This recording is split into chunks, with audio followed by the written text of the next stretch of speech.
And Mordecai, this is my favorite part, he got Haman's old job. The #2 guy in the whole kingdom. Not bad.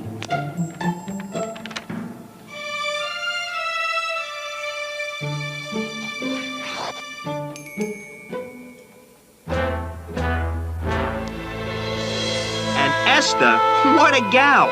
She showed more courage than 10 kings and saved her people. Now, she wasn't born for greatness. She didn't go to school for it. She just learned that sometimes God has plans so big, only He can see them. All she had to do was believe. Yup, she was just a regular kid. Just like you.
Puppies are cute.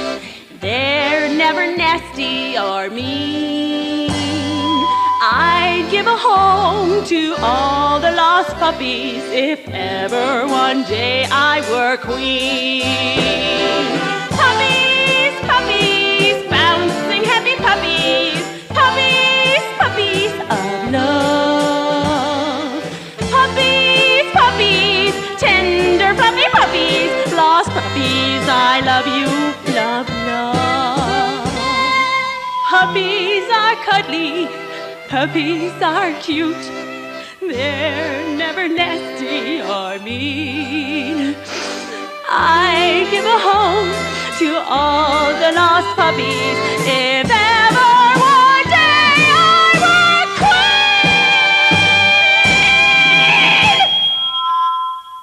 Arr!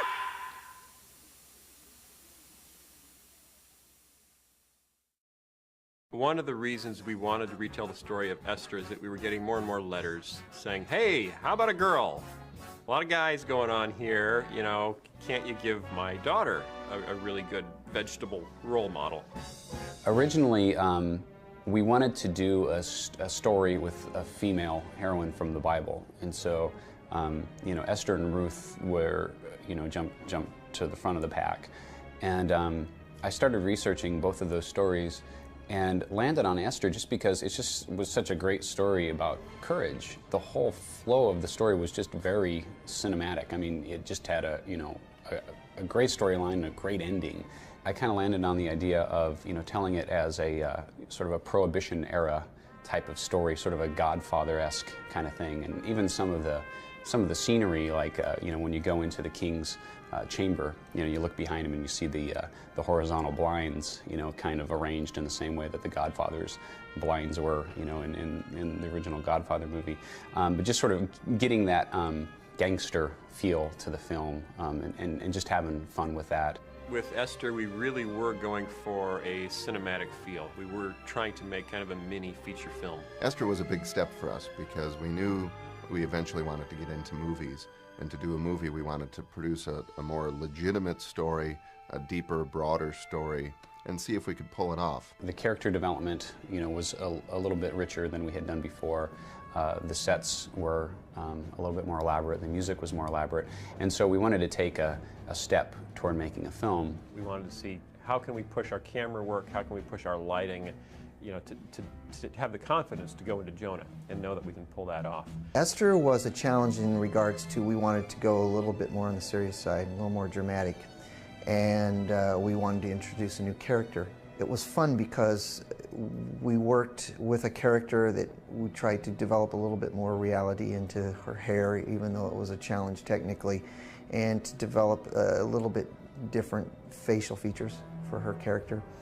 And we went round and round in what we could do in regards to the kind of vegetable that we should use and how we should change her movements. And she was a real challenge in a lot of ways. When we were designing Esther, we went from kind of just a plain girl to like this beautiful Hollywood starlet. We can't use that. Who's going to relate to that? We want someone that everybody can relate to.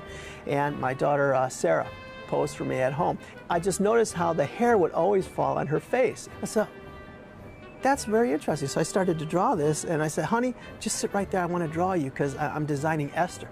So she sat there. She's moving her hair back and forth. So I'm sketching. Okay, Dad, let me see. So I finally show it to her. She goes, that doesn't look like me. That's a vegetable. But it had all those elements of her in there. And taking those little elements from life, from a real child, and bringing them into the story just makes it so much more believable.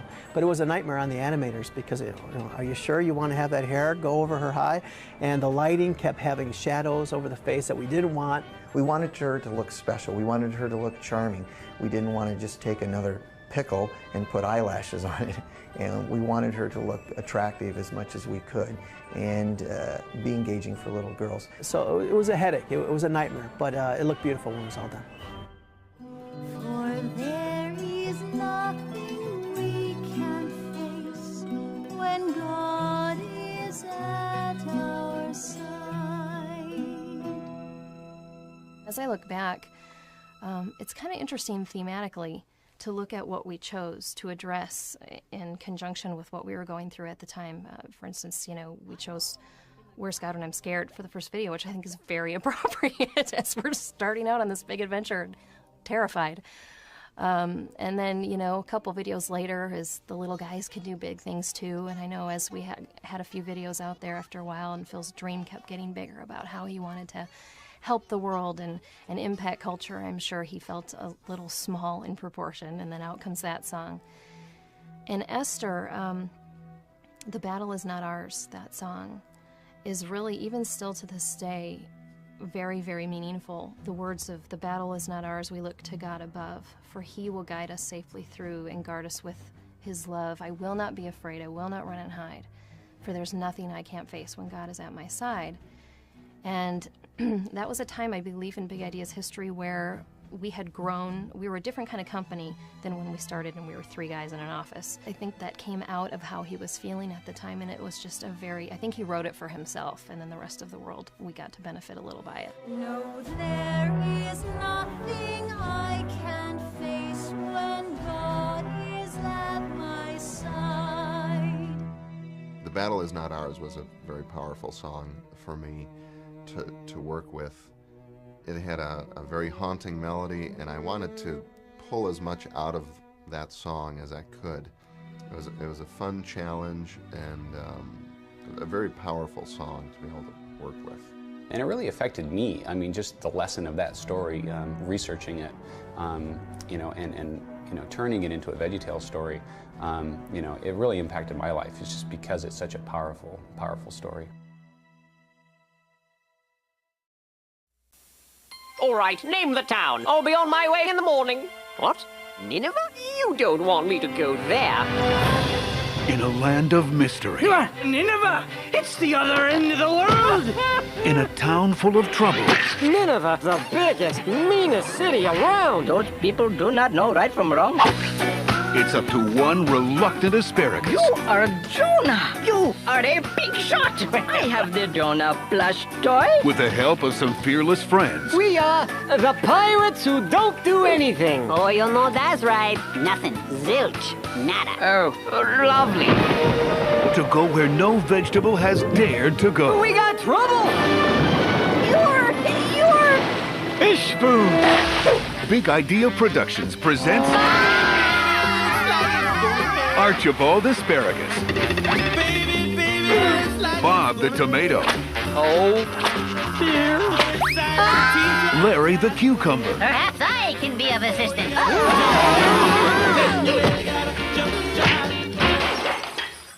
Oops. And introducing a caterpillar named Khalil. That is only half true. My mother was a caterpillar. My father was a worm. But I am okay with that now. They may be fresh. They're fresh when we cut them. They may be feisty. Didn't I tell you to get off my ship, you lousy leaf eater? Fire one! But soon, they may be lunch. Jonah, a VeggieTales movie. Now on DVD and video. It has been delightful, but I must go now.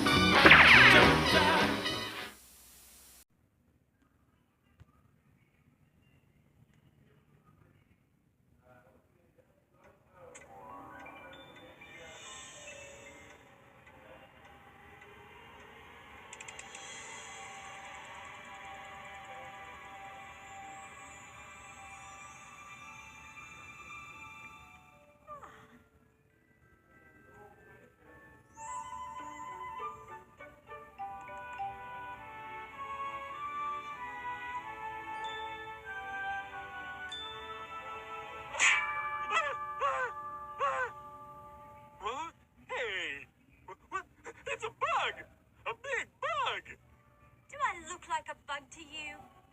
You're the visitor! Ding, ding, ding. Give the man a prize. Perhaps you aren't as dense as they say. So, what are you doing here? Maybe you are. Did you hear anything your grandmother said? Something about me missing the point or something. Yes, Ebenezer, you've missed the point. The point of Easter, the point of that church over there. I know the point of that church. They try to keep people cooped up all Easter so they can't buy my eggs. And that's why we'll all be better off without it. It's gonna be a long night. Come on, let's get going. We've got some ground to cover. Easy. What are we doing up here? Take me back. Not so fast, big fella. I've got lots to show you. Could you put it in a picture book? Or maybe some slides? Nice try. Look, you're going to see many things tonight, but mostly you're going to see that you are a first-class stinker. Oh, you're not a miser or a Scrooge or anything like that. You just don't see what's right in front of you. Whoa, here we are. Ebenezer? Ebenezer! Would you quit clowning around? We don't have all night.